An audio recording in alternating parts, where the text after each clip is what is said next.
This is my review of the Sony NEX-F3 mirrorless cameras. The first camera I got when I wanted cameras that had interchangeable lenses. I still use it. I still use it more than my nicer A5100 Sony, and I'll get into that in a minute. I bought this camera in February of 2015, used off of Amazon for $200. So quite a package for $200. This lens came differently. I'll bring that up later. So I needed I was sort of dabbling in filmmaking, and I wanted to be able to use a camera that could have a zoom lens, but obviously also get a prime lens if I wanted it. But I also wanted to pull focus. Joke's on me a little bit, because Sony cameras and a lot of Panasonic cameras, this focus ring isn't actually connected to anything, and it's all electrically done, which is kind of annoying. That's where used vintage lenses come in, where they have hard stops. It's really nice to have a hard stop on a lens when you're trying to pull focus.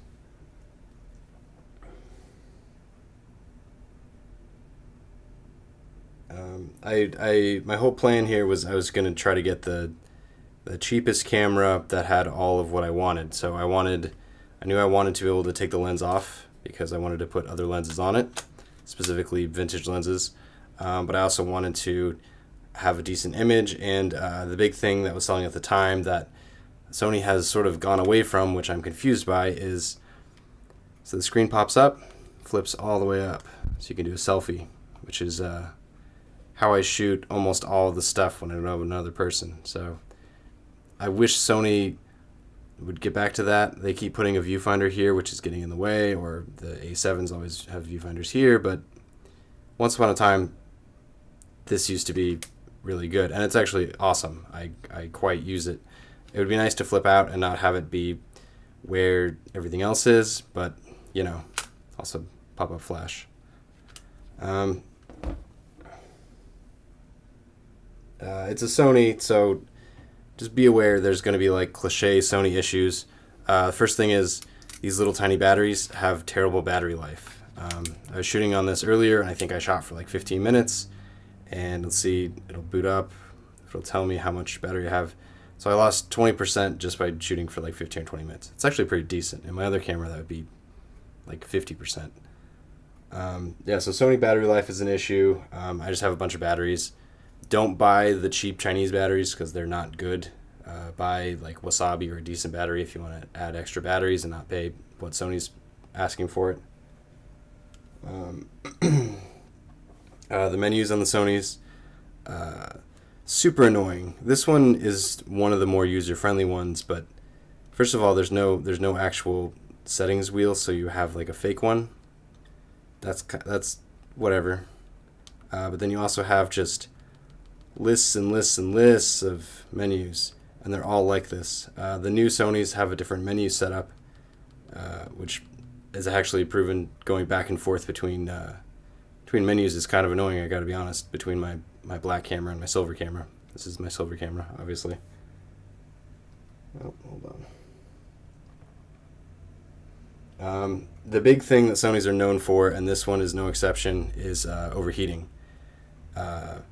They just do it. It's a big sensor in a little narrow body, and they all overheat. I shoot everything in my room pretty much when I'm not outside, and they're almost always overheating.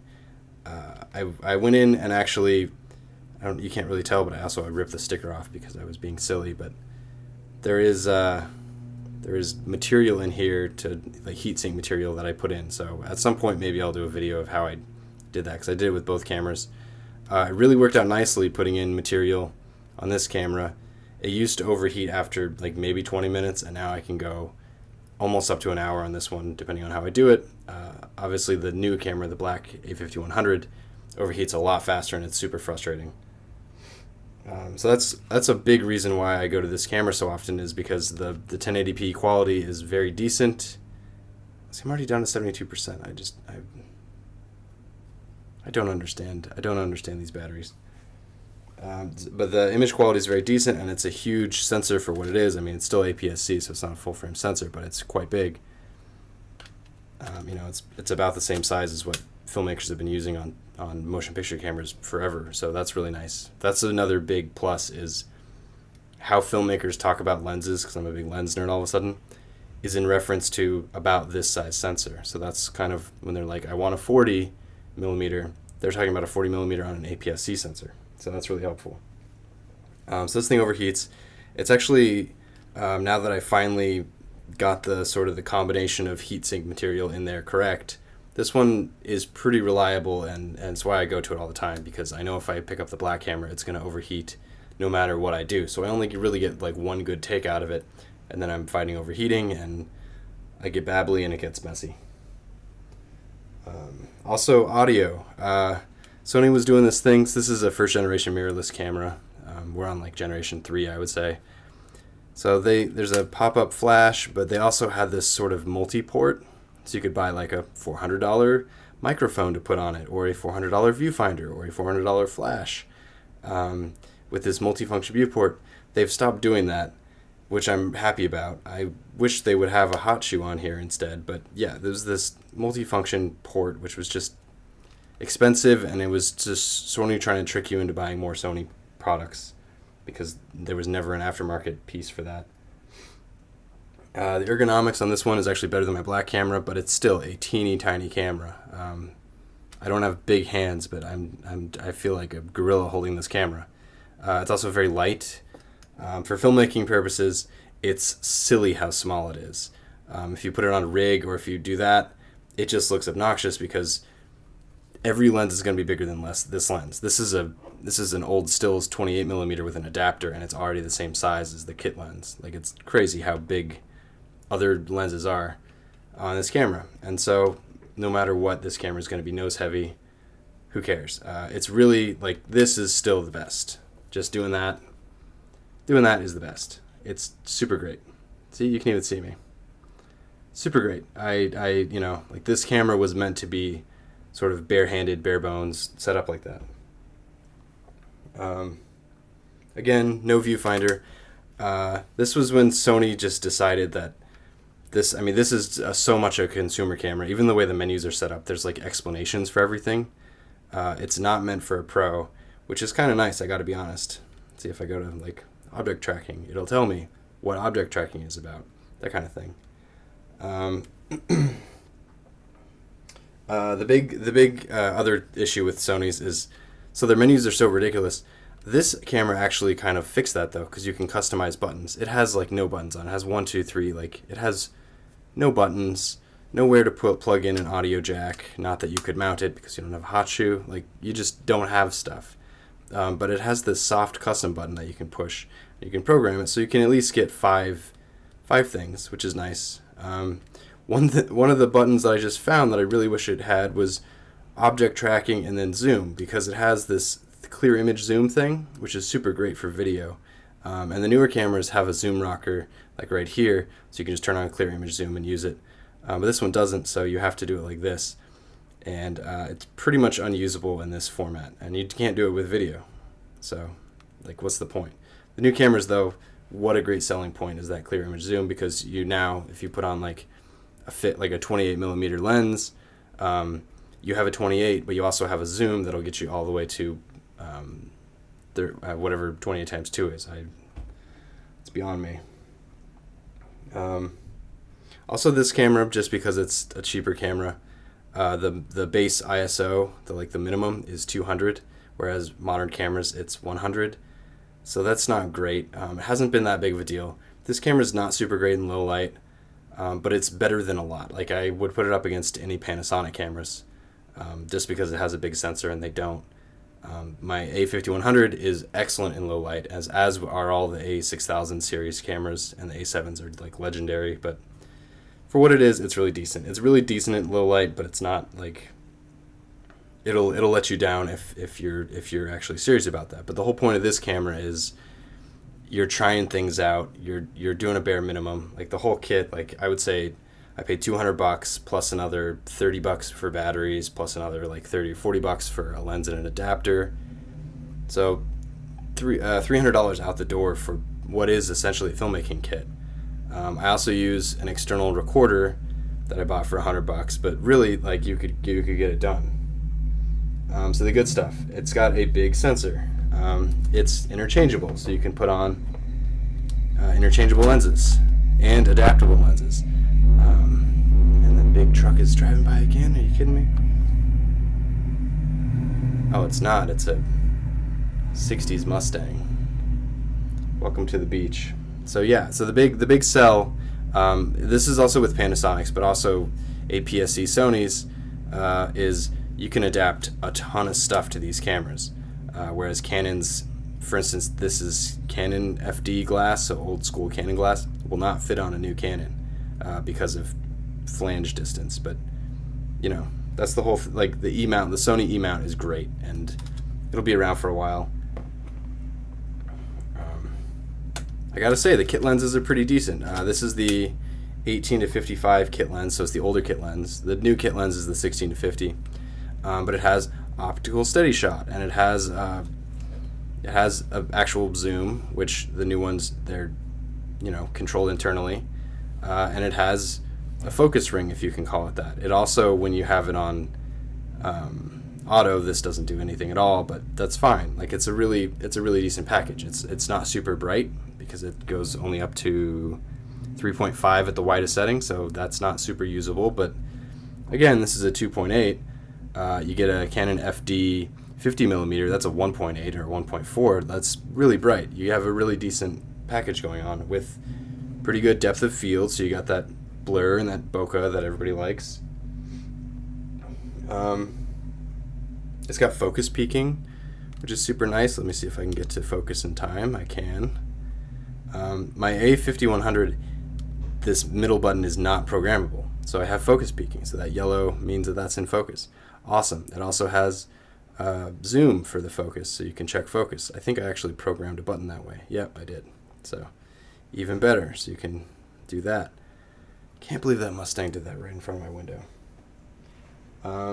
So yeah, it's a tiny, cheap thing, and it has some pro features. It has focus peaking. It has a histogram, which I swear by. Unfortunately, this one, when you're in video mode, the histogram disappears, which is kind of annoying. But focus peaking histogram, it has picture profiles, but they're pretty generic. Portrait, you can program them a little bit. It has this really cool feature called Dynamic Range Optimizer, which I can't really explain how it works, to be honest, but it's what cinema cameras do, where they shoot in a profile that allows for everything to be captured, where you don't lose any in the blacks and you don't lose any in the highlights, in the yellow and the whites. So that's really useful. This is a pretty contrasty thing already, so you're probably not going to be able to see the benefit of dynamic range on this, but so what would I do this for? It's the cheapest filmmaking package you could possibly get, and you're gonna get it used inevitably because I bought this used a couple of years ago. So if you find it, it's used. By the way, the heat warning just turned on my camera that I'm shooting this with, my A5100. So hooray for that! At 14 minutes. Quirks: no audio jack. The memory card is in just a. Oh, I took a picture apparently. Memory card is in a terrible place. If you put it on a tripod, good luck getting the memory card out. Usually the memory cards are in here with the battery, but this one, they tried it. You know, it's nice to have a memory card on the side so you can pull it out, and a battery that doesn't interfere with the tripod plate. This one, my tripod plate's fine, but that memory card is impossible to get to. It has HDMI out. I would never use that because I just, I look at the screen and I record it on a memory card and I use a battery, and that's about it. Doesn't have a hot shoe, which is kind of annoying. Still gets warm, but it doesn't overheat. It has this. It would take too long to dig it up, but it has this thing called soft skin effect, and it's connected to the autofocus, and it makes you look waxy. So if you buy this camera, or pretty much any Sony, dig through the menus until you find the soft skin effect button and turn it off, because otherwise you're going to look like a China doll, and it's super weird. It's just the big thing is this thing is missing pro features, and it just, the way that it explains stuff I find a little funny, but it's fine. Like, every single button, it'll tell you what it does. which is fine.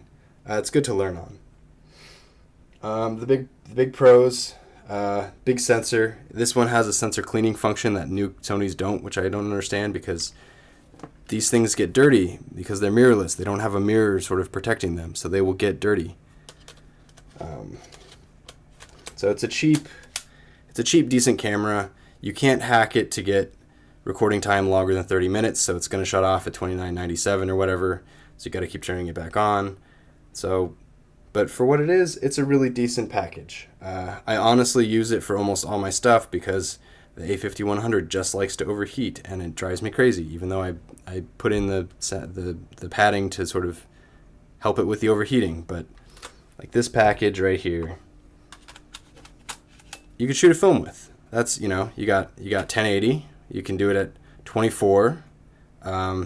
If you do it at MP3, which I recommend, you're going to be doing it 30 frames per second, because if you do 24, you're going to be doing AVC HD, which you have to put through at least iMovie or something in order to watch it. But yeah, like all things considered, 30 on MP4, and you got high dynamic range for what it is, and you got focus, and it's a camera. It'll do things that a film camera, like a cinema camera, can do.